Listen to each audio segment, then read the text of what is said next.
folks, and welcome to another episode of Drumming for Health and Prosperity. My name is Mike, and I'm going to be showing you a new rudiment every week at 9 o'clock. On Fridays, it's going to premiere. And today, we are working on a very useful rudiment called the flam tap. Flams are awesome. I've referred to them in past videos as the exclamation point of the rudiment. So you start, very emotive. So add a little drama to things, a little bit more interesting. You have accents. They sound a little fancier.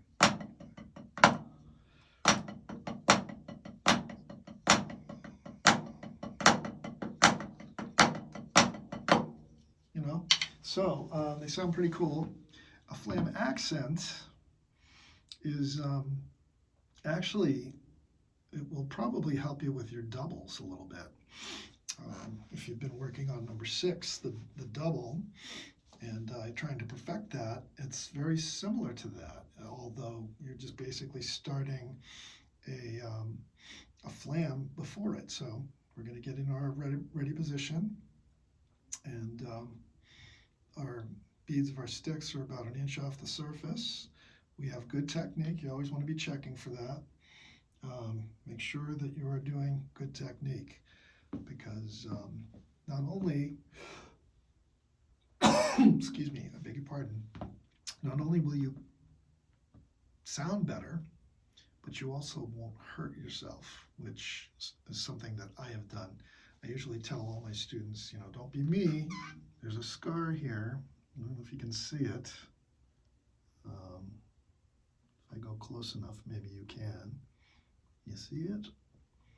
Anyway, I had to have carpal tunnel surgery because I was playing wrong. So not only does it, end up, you develop bad habits, but you can also hurt yourself. Excuse me, so don't do that. So flam taps are basically a flam followed by a tap.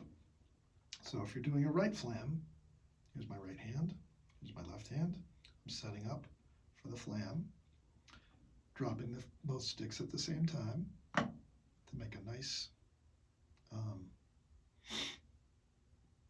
flam separated. And you want to leave your stick down, both your sticks down, for the next note. The next note is a right. So you're doing right flam, right, left flam, left, right flam, right, left flam, left, right flam, right, left flam, left, right flam, right, left flam, left. Whoops.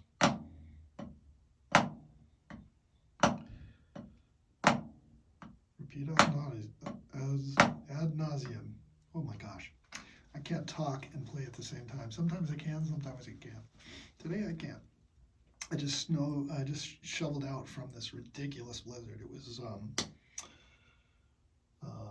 I don't even know, a couple feet, and there was snow drifts, so it took me 3 hours and 15 minutes to shovel out today. Whew, I'm tired, and then I taught. Anyway, so right flam right, left flam left, right flam right, left tap, right flam right tap, right flam left tap, right flam right tap, right flam left tap. The taps should be quiet.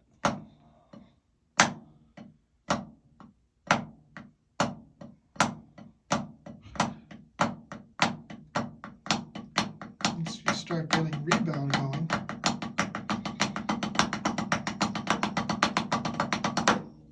this is why if you got rebound going, it's very useful, because now you got your doubles. It's very similar to a double.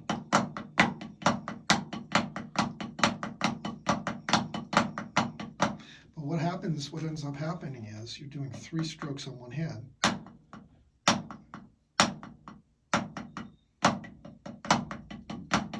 Oops, what am I doing?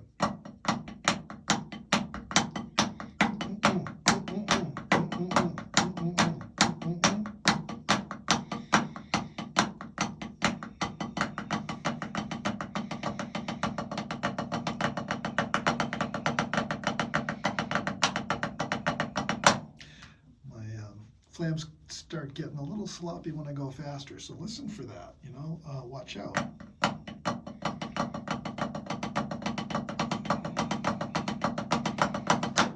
Sometimes they sound pretty good, sometimes they don't. I don't have consistent flam taps at a high rate of speed. So it's good to be self-critical, but be kind to yourself when you're doing that. Make sure that you're taking care of yourself. If you're having trouble getting these down, it's okay to slow down. Take your time with them. They're hard, till they're not.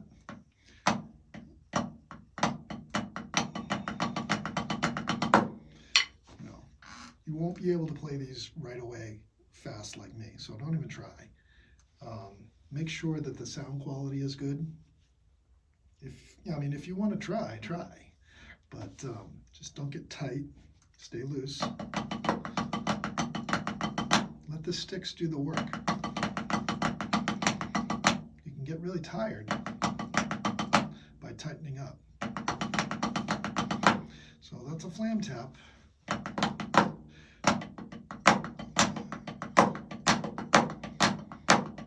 I'm just playing around with flams now. I'm just throwing them around.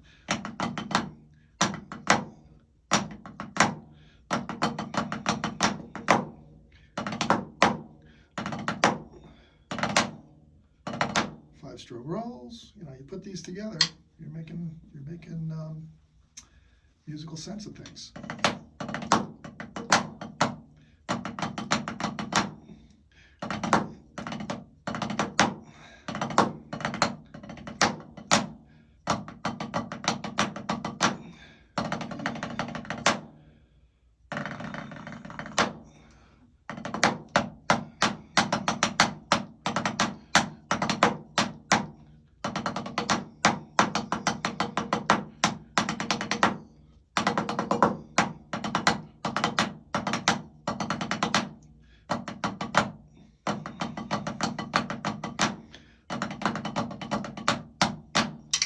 Some of those rudiments that I did, some of them we covered. Some things I was just accenting singles. That's a single stroke roll. I was throwing in some flam taps every once in a while. I did introduce the Swiss triplet, which we have not covered yet. That's getting towards the, that's actually the very last column, number 28. That's a fun one. If you're into Tool, Danny Carey is a master at these, and he ends up doing these crazy things with them on his kit. I think he uses his electric kit for those on, I think it's Numa. Anyway, very cool stuff. So if you're liking what you're seeing, if you're getting better at these, great. If you've been hanging in this long, just chipping away at these things, your chops are probably starting to develop a little bit. Chops meaning the strength of your, forearms. A lot of fingers involved in all these rudiments, and you start developing, a little strength here, especially in your fingers, your finger strength too. There's a rock climber friend, actually relative that I have, that he's got ridiculous finger strength, and I keep telling him, you'd be a really good drummer, I bet. You'd probably be good at these sort of things if you got a little practice in, but whatever, he's a busy guy. But this is my passion. Hope you're liking what you're seeing. Drop me a like, drop me a subscribe, helps me. If you like what's going on, that is. And, I'm doing this free for the drumming community out there in my local area. We didn't have these types of resources when I was a kid, and I want to provide them for all the drummers coming up, And, you know, all those band directors are so stretched, you know, they're just so busy, and the budgets don't cover what you need for this area. Maybe in Texas, where the football is like a religion, but not here so much, unfortunately. It was like that when I was a boy, and so that's kind of why I'm doing this stuff. All right, well, anyway, have a great night, and that's all, folks. Come again next week at 9 on Fridays. You'll find a new Rudiment here every week. Thanks for sticking with me.